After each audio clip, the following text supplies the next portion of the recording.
31 मई को लॉकडाउन 4 पूरा होने वाला है। यहाँ सबसे बड़ा सवाल ये है कि आगे क्या होगा। क्या देश में लॉकडाउन 5 लागू होगा? जिस तरह से कोरोना के मामले तेजी से बढ़ रहे हैं, उससे देखते हुए ये लॉकडाउन का लॉक पूरी तरह खोलना मुश्किल दिख रहा है।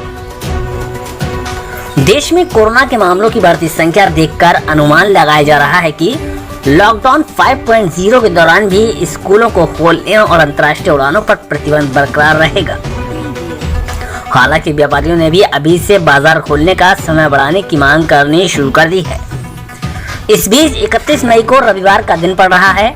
माना जा रहा है कि प्रधानमंत्री नरेंद्र मोदी इस दिन अपने मन की बात कार्यक्रम में इससे संबंधित विषय को उठाकर जनता को संबोधित कर सकते हैं। इसमें 1 जून से आगे भारत में किस प्रकार की गतिविधियों को अनुमति मिलेगी, इसका एक खाका पेश किया जा सकता है। लॉकडाउन 1 की घोषणा प्रधानमंत्री नरेंद्र मोदी ने ही की थी और इसके बाद एक बार फिर लॉकडाउन को बढ़ाने की जानकारी भी प्रधानमंत्री मोदी ने ही दी थी। 25 मार्च से देश में पहला लॉकडाउन घोषित किया गया था। केंद्र सरकार के आंकड़ों के मुताबिक पहले लॉकडाउन के दौरान प्रत्येक दिन औसतन 18 लोगों की मौत हुई थी, जबकि लॉकडाउन के 2 के दौरान ये आंकड़ा 56 तक पहुंच गया था। लॉकडाउन 3 में ये आंकड़ा 106 तक पहुंच गया था। केंद्र सरकार का कहना है कि इस दौरान देश में कोरोना से मौत के आंकड़ों के बढ़ने की दर लगातार कम हुई है। ये 3.33% से घटकर 3% से नीचे आ गई है। आगे इसमें और सुधार होने की संभावना है। लॉकडाउन 1.0 के दौरान प्रतिदिन औसतन 520 नए मामले सामने आ रहे थे, जबकि लॉकडाउन 2.0 के दौरान ये आंकड़ा 1647 तक पहुंच गया था।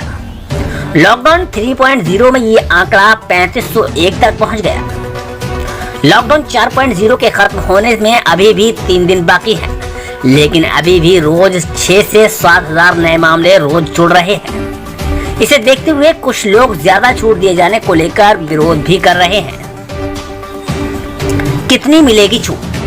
हालांकि लॉकडाउन 4.0 में राज्य को मिले अधिकारों के मद्देनजर माना जा रहा है कि सरकार लॉकडाउन 5.0 में ज्यादातर गतिविधियां राज्यों के हाथों में दे देगी। केवल अंतर्राष्ट्रीय उड़ानों और स्कूलों को खोलने पर रोक जारी रह सकती है। इस दौरान मेट्रो गतिविधियों के परिचालन की अनुमति मिल सकती है।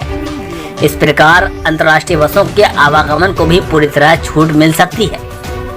धार्मिक स्थलों को खोलने पर अभी कोई खुलासा नहीं किया गया है, लेकिन माना जा रहा है कि इस पर प्रतिबंध बरकरार रह सकता है।